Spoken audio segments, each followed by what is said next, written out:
बिस्मिल्लाहिर्रहमानिर्रहीम। अस्सलाम वालेकुम नाज़रीन। आज शेयर करूँगी आपके साथ मोहब्बत के एक लाज़वाल दास्तान के बारे में। कहानी का दूसरा हिस्सा। हमने जो आखिरी दफ़ा कहानी सुनी थी उसमें सुरैया और उसका भाई कुश्ती जीत कर आए थे। इसने अपने दोस्तों को इनके गांव में उतारा और ख़ुद आहिस्ता आहिस्ता अपनी जन्नत अपने घर की तरफ चल पड़ा। घर पहुंचते ही सुरैया भागकर घर अपनी माँ के पास गई। वो नहीं चाहती थी कि यह खुशी की खबर इससे पहले कोई और माँ को सुनाए। इसने ही जाते ही अम्मा अम्मा की सदा लगाई। खुशी इससे छुपाए नहीं चुप रही थी। क्या हुआ सुरैया पुत्र? इसकी माँ ने कमरे से निकलते हुए पूछा। खैर तो है? सुरैया ने तफसील से सारी बात बताई। इतने में गामू और जानी भी घर में दाखिल हो चुके थे। जानी की माँ ने खुशी से जानी को गले लगाया और ढेर सारी दुआएं दी। अम्मा भैंस कल अंदान गांव के मुखिया के घर से ले आऊँगा। जानी ने अपनी माँ को आगाह किया। इसने अपने बाप का पूछा तो पता चला वो डेरे पे गया हुआ है। इसने दूध लाने के लिए बर्तन उठाया और डेरे की तरफ चल पड़ा। अगले दिन हस्बे मामूल इसने अल्लाह अकबर की सदा के साथ ही चारपाई को छोड़ा, नमाज पढ़कर दूध निकाला और घर पहुंच गया। नाश्ता करने के बाद इसने अपने माँ बाप को आगाह किया कि वो मुखिया के घर से भैंस लेने जा रहा है और पैदल ही घर से निकल खड़ा हुआ। जानी और मुखिया का गांव एक दूसरे से ज़्यादा दूर नहीं थे। बीच में एक पहाड़ पड़ता था जिसकी कम बुलंदी वाली जगह से इधर उधर आने जाने के लिए रास्ता बना रखा था। यही रास्ता दूसरे गांवों और करीबी कस्बे तक भी जाता था जहां लोग ख़रीदारी करने या अपनी चीज़ें बेचने जाते थे। और इसी कस्बे में जानी भी रोज़ अपनी बैलगाड़ी लेके जाता था। गांव वाला कोई सामान ले जाता और वापसी पे ले आता और दिन में कस्बे में एक आड़ती की दुकान से सामान इधर उधर छोड़ आता था। यही इसका रोज़गार था। कच्चे रास्ते पे पैदल चलता हुआ वो अंदान गांव के करीब पहुंच चुका था। रास्ते के बिल्कुल करीब ही एक कुआं था। वहाँ से इसने कुएं पे लगी मश्क को कुएं में डाल के पानी निकाल के पिया और गांव की तरफ चल पड़ा। कुएं से गांव जाने वाला रास्ता पगडंडी नुमा था जो खेतों के बीच से गुजरता था। दोनों इतराफ खेत थे और वो इन पे जा रहा था। रामा की सारी रात बेचैनी में गुजरी थी। इसे रह रह के वो सजीला जवान याद आ रहा था। इसने माधो को ज़मीन चाटने पे मजबूर किया था। बातों बातों में वो कई बार जानी का जिक्र अपनी छोटी बहन सत्या से भी कर चुकी थी। जानी के दोस्त अख्तर की बहन रज़िया रामा की दोस्त थी। रामा का इरादा था कि आज दिन में वो रज़िया की तरफ जाएगी और इसे कुरेदने की कोशिश करेगी। इसे अभी तक जानी का नाम भी मालूम नहीं था और ना इसके गांव का।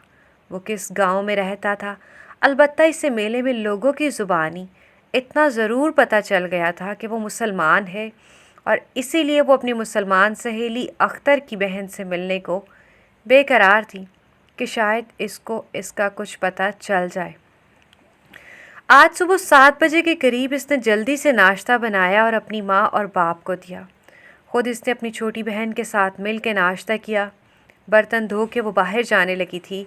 फिर न जाने क्या हुआ कि इसके दिल में आया वो घर में बिना पूजा पाठ वाले कमरे में चली गई।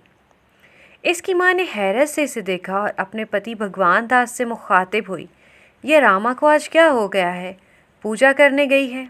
इसकी माँ की हैरत बजा थी क्योंकि रामा को कभी भी पूजा पाठ से दिलचस्पी नहीं रही। फिर ये उस कमरे में मूर्ति के सामने क्यों बैठी है और फ़ौरन ही पहले बैठती है और फिर उठ जाती है? अनपढ़ थी और बचपन से माँ बाप को यहाँ पूजा करते देख रही थी, मगर फिर भी जाने क्यों इसका दिल नहीं करता था वो मूर्ति के सामने बैठ के अजीबो गरीब अंदाज में भजन गाए। मगर आज वो खुद पूजा वाले कमरे में गई थी तो इसकी माँ की हैरत बजा थी। रामा ने दरवाज़ा बंद किया और आंखें बंद करके हाथ जोड़ के मूर्ति के सामने बैठ गई। हे भगवान, इसकी सारी हसीन गोया फरियादी बन गई थी।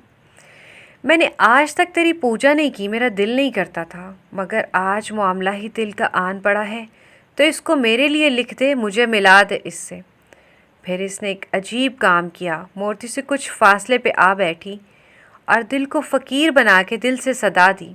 ए मुसलमानों के खुदा, मैंने मुसलमानों को देखा है, वो हर काम तेरे सुपुर्द कर देते हैं। वो तुझ पे बहुत यकीन रखते हैं।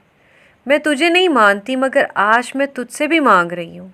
अगर तू है तो मेरे दिल को चैन दे दे, इसे मुझसे मिला दे, उससे मेरा कर दे। मुझसे अब रहा नहीं जाता था, मेरे दिल को हौसला दे दे, उससे मिला दे मुझसे, आज ही मिला दे, मुझसे सब्र नहीं होता। कुछ देर तक तो वो यूं ही फरियादें करती रही। इसके बाद वो उठी और उसने अपने बाप से कहा कि पिताजी, मैं अपनी दोस्त रज़िया के घर जा रही हूँ, बेटा जल्दी आ जाना।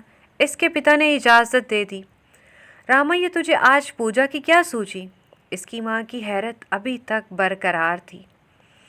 माता, बस यूं ही आज दिल किया। रामा ने अपनी माँ के गले में बाहें डाल के चट्टाक से इनके गालों पे बोसा सब्त कर दिया। चल हट बदतमीज़, माँ ने मसनूई नाराज़गी से कहा और मुस्कुरा दी। अच्छा माता, मैं जा रही हूँ, इसने कहा और दरवाजे की तरफ बढ़ी। अभी तो वो दरवाजे से 2 कदम दूर थी कि ठक ठक की आवाज़ के साथ दरवाजे पे दस्तक हुई। रामा, देखना कौन है, इसके पिता ने रामा को दरवाजे की तरफ जाते हुए कहा। इसने दरवाज़ा खोला और गोया पत्थर की हो गई। इसे अपनी आंखों पे यकीन नहीं आ रहा था। इसे यकीन नहीं हो रहा था कि दुआएं यूं कबूल हो जाती हैं, मुझसे आज भी हो जाते हैं। इसे याद आया, अभी अभी इसने मुसलमानों के खुदा को पुकार के कहा था कि अगर तू है तो उसे मुझसे मिला दे, अभी मिला दे, और इसे मिला दिया गया था। दिल को सब्र करार बख्श दिया गया था। इसके वो जब सुनता है तो ये नहीं देखता कि इसका बंदा कितना गुनाहगार है। कौन है ये? भगवान दास जी का घर है। जानी इसके देखने से परेशान सा हो गया था। जी जी जी, यही यही उनका घर है। मम, मैं बुलाती हूँ उनको। खुशी में इसके मुंह से अल्फाज ठीक से अदा नहीं हो रहे थे। पिताजी, पिताजी, वो अपने बाप को आवाज़ें देती हुई वापस पलटी। क्या हुआ बेटा, कौन है? भगवान दास ने पूछा तो इसे एहसास हुआ वो कुछ ज़्यादा ही खुश है। पिताजी, बाहर वो कल वाला पहलवान आया है जिसने माधु को, अच्छा अच्छा, मुझे याद आ गया, मोहम्मद आया है। इसके बाप ने इसकी बात काटी और उठकर बाहर की जानिब चल दिया। बाहर जानी इसका मुंतज़िर था। इसने जानी से हाथ मिलाया, इसका हाल अहवाल पूछा और बोला, पुत्र अंदर आजा, तेरा अपना ही घर है। जानी थोड़ा झिझका और फिर इनके पीछे पीछे घर में दाखिल हो गया। बैठ पुत्र, भगवान दास ने चारपाई की तरफ इशारा किया। जानी बैठ चुका था तो इसने आवाज़ दी, बेटा रामा। आए पिताजी। रामा को तो गोया सारा जिस्म इस वक्त, कान और आँख सब बंद थे। और क्यों ना होता, इसका मनपसंद शख्स यूं अचानक जैसे मरने वाले को ज़िंदगी मिल जाए, इसके सामने आ खड़ा हुआ था। बेटा कोई लस्सी पानी लाओ मेहमान के लिए, इसके बाप ने रामा से कहा। हाँ भाई जवान, तेरा पिता कैसा है? भगवान दास जानी से मुखातिब हुआ। जी अब्बा ठीक है, तुसी जानते हो मेरे अब्बा को? इसने कुछ हैरत से कहा। पुत्र, मैं तो तुझे भी जानता हूँ, मगर तू शायद मुझे नहीं जानता, और तेरे पिता को तो बहुत पहले से मैं जानता हूँ। लस्सी के बाद चाय और लड्डुओं से जानी की खातिर तवाज़ो की गई। जवान, एक बात तो है, कल तुमने बहुत अच्छी कुश्ती लड़ी। बेशक वो मेरा भतीजा है, मगर खेल में घमंड और गुस्सा नहीं होता जो माधु ने कल दिखाया था। भगवान दास ने इसे सराहा। अपने पिता को बोलना कि भगवान दास कह रहा था कि हमें भूल ही गए हो तुम तो। रामा का बस नहीं चल रहा था, दिल निकाल कर इसके सामने फ़र्श पे रख दे या इसके पैरों पे, और आंखें जानी को दान कर दे जो इसके साथ ही रहे, इसे दिन रात देखती रहे। वो चाय के बर्तन उठाने आई तो झिझकते हुए इसने जानी से कह ही दिया, कल आप बहुत ही अच्छा खेले थे, मैं भी वहीं थी पिता के साथ। धन्यवाद, शुक्रिया। आप लोगों का। जानी ने मुस्कुरा के इनकी ज़ुबान में ही शुक्रिया अदा किया। रामा ने इससे बात भी कर ली थी। यही रामा के लिए बहुत था कि इसकी इस वक्त की कैफियत वही जान सकता था जो इस कैफियत से गुज़रा हो। मनपसंद शख्स का दीदार, इससे बातचीत और इसकी अपने घर आमद, ये कुछ कम तो ना था। जानी ने जाना चाहा तो भगवान दास ने बिठा लिया और इधर उधर की बातें करने लगा। रामा इसकी छोटी बहन और इसकी माँ सामने बने बरामदे में बैठे थे और रामा इस अंदाज से बैठी थी कि इसका चेहरा जानी की तरफ था। वो बार बार उधर देख रही थी। वो इन लम्हों को अपनी आंखों में कैद करना चाहती थी। वो दिल ही दिल में दुआ कर रही थी कि जानी जल्दी से ना जाए। रामा तो रज़िया की तरफ जा रही थी कि इसकी माँ ने इसे याद दिलाया। माता जाती हूँ, कुछ देर में वो मेहमान को लस्सी पानी देने लग गई थी तो याद न रहा। इसने बहाना बनाया, हालांकि इसे याद था, मगर वो अब यहाँ से जाना नहीं चाहती थी। अभी वो लोग बातें कर रहे थे कि दरवाज़ा खोल के माधु अंदर आ गया। इससे गुमान भी ना होगा कि जानी इस वक्त यहाँ होगा, वरना शायद वो ना आता। अपनी ज़िल्लत भूला नहीं था और जाने के लिए अपने दिल में इंतकाम, नफ़रत और दुश्मनी का जज्बा लिए घूम रहा था, जिसकी जानी को ख़बर भी ना थी। माधु को देख के सबके चेहरों पे नागवारी सी आई, मासवाए जानी के, क्योंकि जानी ने इसके किरदार को ना जानता था और ना इसके दिल में छुपे अपने लिए नफ़रत के जज्बात को। इस वक्त माधु का आना सबसे ज़्यादा बुरा रामा को लगा था। इसके चेहरे पे आई नागवारी साफ महसूस की जा सकती थी। माधु ने आते ही अपने ताया भगवान दास को प्रणाम किया और नागवारी से बोला, ताया जी, हर ऐरे गहरे को घर नहीं बिठाते। घर में जवान बेटियां हैं, इधर डंगरों के बाड़े में चारपाई डाल लेनी थी। तू मुझे मत पड़ा कि किसको घर बिठाना है किसको नहीं। भगवान दास को माधु का रवैया बेहद बुरा लगा था। माधु के अल्फाज सबने सुने थे तो रामा कैसे अपने महबूब की बेइज्जती बर्दाश्त करती। फ़ौरन उठकर आई और तीखे लहजे में बोली, पहले तू तो सीख ले किसी के घर कैसे जाया जाता है, फिर दिखाना गैरत। और तू होता कौन है हमारे घर आए और ऐसी बात करे। रामा का पारा हाई होने लगा था। देखो ताया जी, इसे समझाओ, इसको पता ही नहीं है बोलने का, दूसरों के सामने हमारी बेइज्जती की जा रही है। रामा अपने दिफा में बोलने जाना अच्छा समझ रही थी और जाने के बारे में तो फिर। बेटा तुम इधर आ जाओ, भगवान दास ने रामा से कहा तो गुस्से से वापस मुड़ गई। मेरी वजह से आप लोग ना लड़ो, मैं वैसे भी जाने ही वाला था। जानी ने उठते हुए कहा तो रामा के दिल पे चोट सी पड़ी। इसने नफरत से माधु को घूरा। अरे नहीं पुत्र, तू बैठ जा, मैं समझाता हूँ। माधु को भगवान दास ने जानी से कहा तो वो फिर नहीं बोला। मुखिया जी, मैं वैसे भी अभी जाने ही वाला था। वो उठ खड़ा हुआ। रामा का अपना दिल डूबता महसूस हो रहा था। जानी के इसरार पे भगवान दास भी उठ खड़ा हुआ और बोला, चल पुत्र, तुझे भैंस खोल के देता हूँ। जानी ने रामा की तरफ देखा और खुश दिली से बोला, आप सबका धन्यवाद। चाय बहुत अच्छी थी, आपने बहुत इज्जत दी। मुझे आप लोगों का घर बहुत अच्छा लगा। जानी के अल्फाज ने रामा के दिल पे मरहम का काम किया और वो कुछ शांत हो गई। भगवान दास जानी को लेके घर से निकला तो रामा दरवाजे तक आई थी। इनके निकलते ही माधु भी निकल गया था।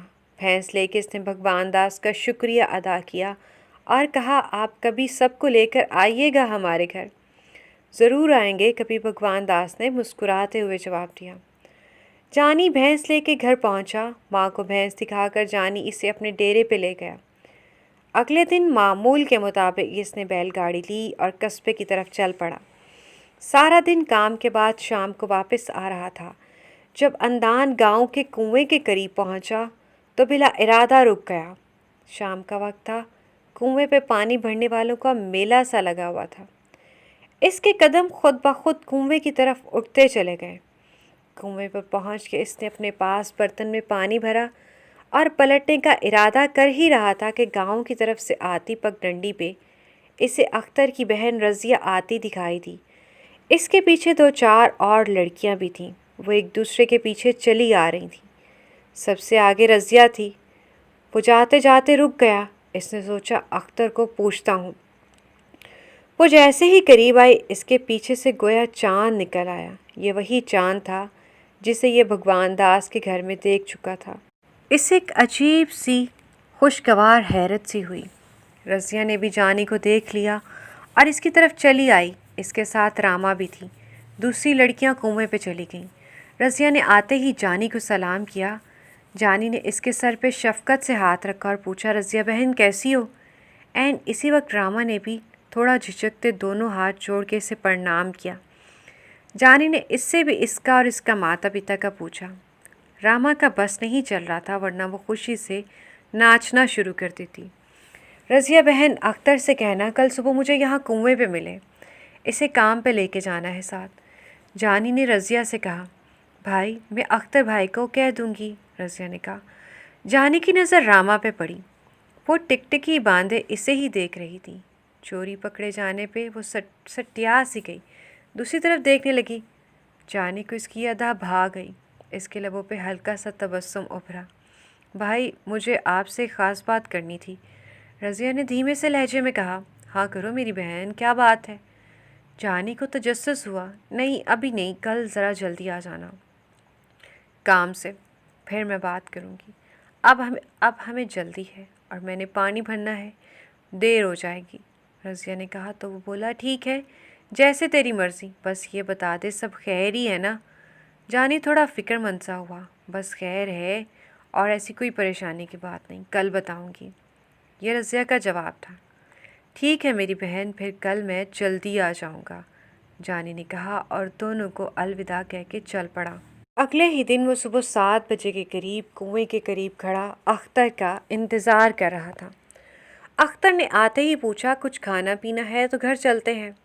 नहीं, मैं रोटी खा के आया हूँ, जानी ने जवाब दिया और दोनों बैलगाड़ी पे सवार कस्बे की तरफ चल पड़े। यार, भैंस कैसी है तो तुझे मुखिया ने दी थी? अख्तर ने पूछा। भैंस बहुत अच्छी दी है मुखिया ने यार, जानी का जवाब था। दूध भी देती है? पर यार एक बात तो बता, जानी ने अख्तर की तरफ देखते हुए कहा। ये मुखिया की बड़ी बेटी रामा कैसी लड़की है? मेरा मतलब है गांव वालों के साथ इसका रवैया कैसा है? यार वो तो बहुत भली मानस लड़की है, सबका ख्याल रखने वाली, मगर तू क्यों इसका पूछ रहा है? कोई चक्कर है क्या? अख्तर ने एक आंख दबा के इसे छेड़ा। अरे नहीं यार, वो कल मैं इसके घर गया तो बहुत खुश हुई थी वो मुझे देखकर, और माधु ने इसे ज़रा अक्कड़ से लहजे में बात की थी, मुझे लगा शायद बहुत गुस्से वाली है। जानी अख्तर से कोई बात छुपाता नहीं था, मगर इसे अभी ये बताना नहीं चाहता था कि रामा इसको भा गई है। जब तक इसे ये यकीन ना हो जाता कि रामा वाकई इसके लिए अपने दिल में कोई जज्बात रखती है या महज वो माधु की हार पे खुश थी, यानी जानी को जब तक यकीन ना हो जाता कि आग दोनों तरफ बराबर की लगी है, वो किसी से कुछ भी नहीं कहना चाहता था। हो सकता है तुम्हारी तरफ से ना सही, रामा की तरफ से कोई चक्कर हो, अख्तर ने पहले वाले अंदाज में कहा और दोनों हंस दिए। पता नहीं यार, क्या पता ऐसा ही हो, जानी यकीनो बेयकीनी सी कैफियत में बोला। तुझे पता है, अख्तर ने जानी से कहा है वो साला माधु बहुत बड़ा हरामी है, बहुत अरसे से वो रामा के पीछे कुत्ते की तरह फिर रहा है, मगर रामा इसे घास नहीं डालती, वो तो इससे नफ़रत करती है इसकी करतूतों की वजह से। साला सारी रात शराब में गर्क रहता है और 3 इसके दोस्त हैं, वो भी इसी तरह के हरामी, अख्तर ने जानी को आगाह किया। माधु के लिए नफ़रत इसके लहजे से साफ झलक रही थी। हम क्या कर सकते हैं, पीता है तो पिए शराब, हमें क्या, जानी ने आम से लहजे में कहा। हाँ, पर तू ध्यान रखना, वो बड़ा कमीना है तेरे लिए, इसके दिल में ज़रूर नफ़रत भरी होगी। तूने रामा और सारे पिंड वालों के सामने इसकी इज्जत मट्टी में मिला दी थी ना इस दिन मेले में, तो वो ये बात कभी नहीं भूलेगा, अख्तर ने गोया इससे खबरदार किया। देखा जाएगा, जानी ने बेपरवाही से जवाब दिया और बैलों को हाँक लगाई।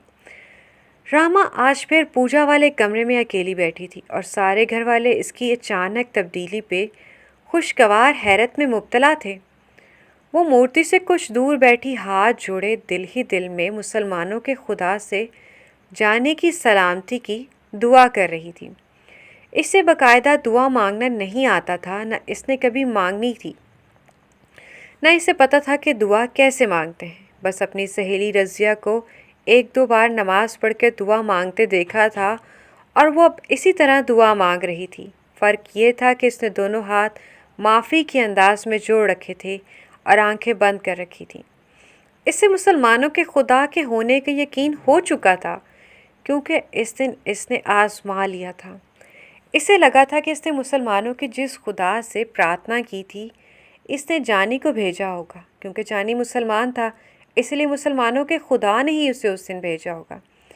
इसीलिए वो अब जानी के लिए इसी खुदा से प्रार्थना कर रही थी कि जिसको जानी मानता था।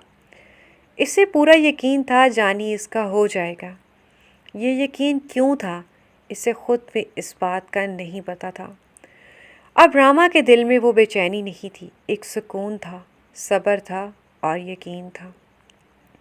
शाम को जानी वापस आकर कुएं के पास खड़ा रज़िया का इंतज़ार कर रहा था। अख्तर अपने घर जा चुका था।